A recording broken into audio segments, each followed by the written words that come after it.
The worldwide murder hunt starts at Media Watch. James Cretan is here. James, the arrest of Luca Rocca Magnotta in Berlin, in an internet cafe, no less. That's right. Is where we begin.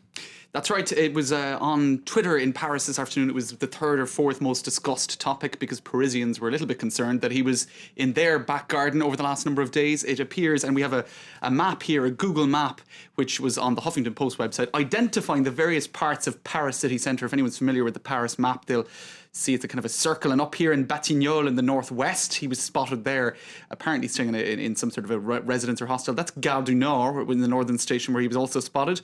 And I'm zooming right out there. Here you have Bastille, quite central, in the east of Paris, where he was also spotted. And also over here in the Euroline station on his way out of Paris. On Slate.fr, they're also talking about how he didn't actually follow his own advice on how to disappear, because he'd written a blog back in 1999 about how to disappear without a trace in 5 steps. First step, don't go to a destination that is very well known. Paris is actually quite well known. And also he'd put up photos online of previous trips to Paris, identifying that it might be a destination he would think of going to again. Another piece of advice he gave himself and others, don't take a flight. Well, he did take a flight from Montreal. He's known as Le Dépeceur de Montréal, the skinner of Montreal, for activities that he got up to with cats in the past, skinning cats. That's not even talking about what he did to human beings. Pretty nasty guy, caught in any case, and people finding it a little bit funny that he advised, had written this blog about how to disappear without a trace, and he was caught.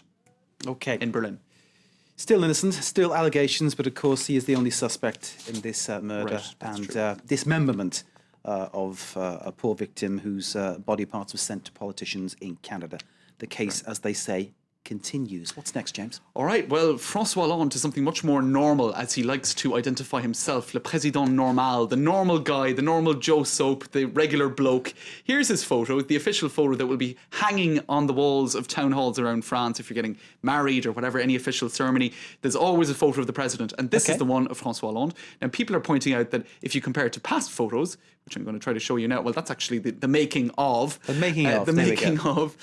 Here you see you had Chirac, a kind of, a little bit less relaxed than Hollande, I would say, although he was a more relaxed individual. It kind of looks like your uncle in his garden, doesn't he, Chirac? That's the great appeal of Chirac was that, wasn't it? Regardless of anything you say about him, that was the appeal of him, yeah? He was just a nice guy. But Sarkozy with the flags and the books. With the flags and the books and the library and the whole lot.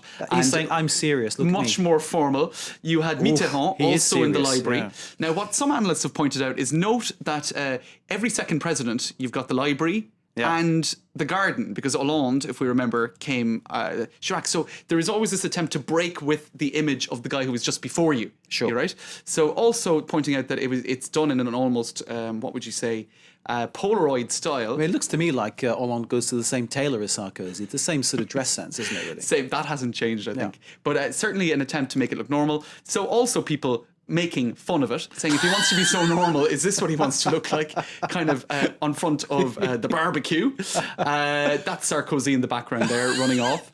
So you get this kind of stuff going on. And that is actually maybe perhaps tastelessly Mr. Magnotta in the background. You see what you get with these détournements or mock-ups is people putting everything and anything and anybody into the frame. It's the great liberty of the internet. You can do whatever you want with Photoshop as well. It's great stuff, isn't it? Okay. That's it. Now, the cat, will we go to the cat? Let's go to the cat, James. I'm dreading this one. This was on Dutch TV in the last couple of days. Let's take a look at what one person decided to do with his former pet. He decided, instead of just burying the poor animal, that he'd turn him into a cat-copter. Well, this is actually a former pet, and he's kind of stuffed it or stuffed it with something and turned it into a flying machine. I suppose if you can stuff an animal, maybe why not turn it into a helicopter? And this is pretty sick. You can see him traumatizing these cows as well, which is a bit.